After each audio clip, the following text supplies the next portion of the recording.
Good morning. All India radio और राजसभा के analysis में आप सबों का स्वागत है। अगर ऑल इंडिया रेडियो के अंदर न्यूज़ की बात करें तो एक न्यूज़ है इम्पोर्टेंट, हमारे पास डिस्कस करेंगे।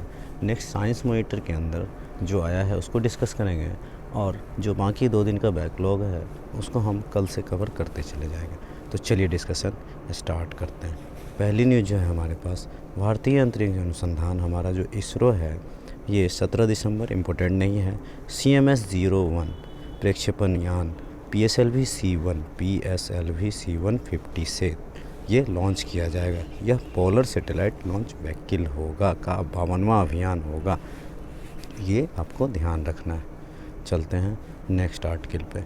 नोबेल प्राइज़ आप अच्छी तरह से जानते हो, लेकिन इस बार डिफरेंस ये है कि इसको वर्चुअल माध्यम से दिया जा रहा है। Harvey J Walter, Charles Rice, Michael Hungston, 3 नाम। Harvey, Charles M Rice, Michael Houghton, 3 आदमी को, 3 बंदे को ये मेडिकल क्षेत्र में दिया गया है। हेपेटाइटिस सी का खोज करने वाले जैसे बीमारियों का, इसका इलाज आप कह सकते हो, प्रयासों के लिए मिला सम्मान। नेक्स्ट, वैज्ञानिक के घरों पर जाकर पुरस्कार दिया गया है। और ये फिजिक्स में जो नोबेल प्राइज़ है, रॉजर आप देख सकते हो, एक सेकंड, यहाँ पर रॉजर देख सकते हो, यहाँ पर रिचार्ड करके है, यहाँ पर क्या है, 1 मिनट, एंड्री चैट करके फिजिक्स के लिए दिया गया है। अब फिजिक्स में क्या, तो Roger, Reinhard Genzel, Andrea Ghez, physics. लेकिन ये क्या है, ये ब्लैक होल को समझने के लिए मैथमेटिकल मॉडल्स के लिए। तो मेडिसिन में क्या हो गया, हेपेटाइटिस सी के लिए। यहाँ पर आप दूसरा वाला जो हमने देखा फिजिक्स में, ब्लैक होल्स के लिए, मैथमेटिक मॉडल्स के लिए, ये वही बात रहस्यों को समझा जा सकता है इजली। इमैनुअल शार्पेलियस और जेनिफर ए डाउनडाउन को केमिस्ट्री के लिए दिया गया है। ये जीनोम जो टेक्नोलॉजी है, यूपीएससी ने पूछा भी है, एडिटिंग टेक्नोलॉजी, CRISPR-Cas9 टेक्नोलॉजी को और अच्छे से समझा जा सके, इसके लिए यहाँ पर वही बात, जेनेटिक बीमारियों के निदान के लिए क्रांतिकारी इवोल्यूशनरी साबित होगा। ये सर अल्फ्रेड नोबेल की याद में दिया जाता है, ये आपको अच्छी तरह से पता है। 10 दिसंबर को ये दिया जाता है। चलते हैं नेक्स्ट आर्टिकल पे।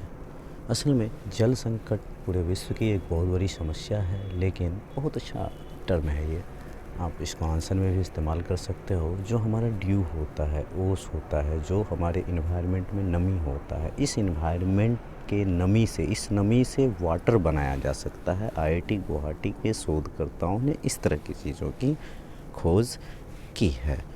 गैर पारंपरिक साधनों से जल संचयन हम लोग करते हैं, वही बात जो हमने कहा। यहाँ पर क्या है कि ये 1 मिनट, गोल्ड ओपन एक्सेस पत्रिका है, उसमें छपा है। देखो, पॉलीमेरिक सामग्री, एक नवीन पॉलीमेरिक सामग्री एक पेपर टाइप का होता है जिसके ऊपर ये सूख लेगा और पानी की तरह, बूंद की तरह गिरेगा। हाइड्रोफोलिक सामग्री हवा में मौजूद नमी को सोख कर पानी जमा कर देती है। कागज़ पर लगाया गया जैतून तेल हाइड्रोफोलिक की तरह व्यवहार करता है। इस तरह से ये देखो, यहाँ पर नीचे पानी नीचे की ओर आ जाएगा, जैसे कुहासा हुआ, कोहरा हुआ, इन सब का पानी का उपयोग किया जा सकता है।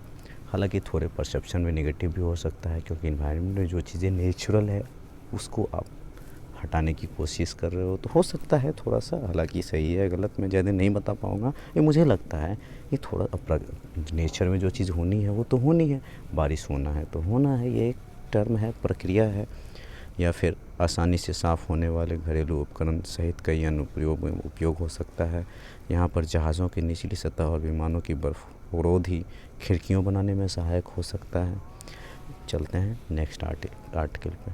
सगुना राजतंत्र, पहले तो ये समझते हैं सगुना राजतंत्र क्या है। तो महाराष्ट्र का एक बंदा है, उन्होंने सगुना राइस के तहत, मतलब ये टेक्नोलॉजी है असल में, एक ही फसल में चावल भी उगाया या फिर मिर्ची भी उगाया, और अगर चावल उगाया तो उसके पराली को फिर से हटाने की ज़रूरत नहीं है, वो ऑटोमेटिकली डिग्रेड हो जाएगा।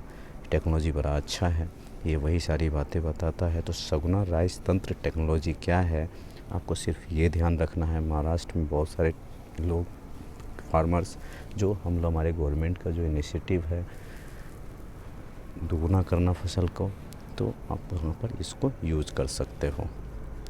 पढ़ सकते हो, वही सारी बातें हैं, सब डिकम्पोज़ हो जाता है और कुछ ख़ास नहीं है, बस यही है सगुना। टेक्नोलॉजी क्या है आपको ये ध्यान रखना है। देखो किस तरह से, मतलब एक आप देख सकते हो किस तरह से होता है, पेड़ लगाए जाते हैं। चलते हैं नेक्स्ट आर्टिकल पे। फाइज़र और इन्वर्स, ये मतलब भारत ने भी कोरोना वैक्सीन के लिए फाइज़र है जो लगाया भी जा रहा है, कोवैक्सीन के लिए भारत ने अप्लाई किया है। दोनों पहले भी हमने डिस्कस कर रखा है, ध्यान रखना क्या है आ गया तो आपको ये नज़र में रखना है। हायाबुसा 2 जापान का है, एस्ट्रॉइड पे जा कर के वहाँ से कुछ नमूने लाया है जो जानकारी इकट्ठा करने में आसानी करेगा। चलते हैं नेक्स्ट आर्टिकल पे। ये आर्टिकल बहुत ही इम्पोर्टेंट है। 21 दिसंबर अभी आने वाला है। इस दिन सैटर्न और मतलब बृहस्पति और शनि दोनों एक सीध में आएंगे, मतलब सबसे नज़दीक आएगा। 397 साल बाद, कितने साल बाद, 397 ईयर बाद एक दूसरे के को छूते नज़र आएंगे और हमारी पृथ्वी से भी नग्न आँखों से इसे जो देखा जा सकता है। देखो यहाँ पर आप देख सकते हो इस तरह से। और धरती से इन ग्रहों के बीच की आवासीय दूरी जो है 0.06 डिग्री नज़र आती है। इन दिनों दोनों ग्रह आसमान में नग्न आँखों से देखे जा सकते हैं। भारत के ज़्यादातर स्थानों में सूर्यास्त के बाद इस घटनाक्रम को देखा जा सकता है। इंडिया में देखो सैटर्न और जुपिटर कुछ इस तरह का होगा, आप लोग भी देख सकते हो। तो आज के डिस्कशन में इतना ही था। Thank you.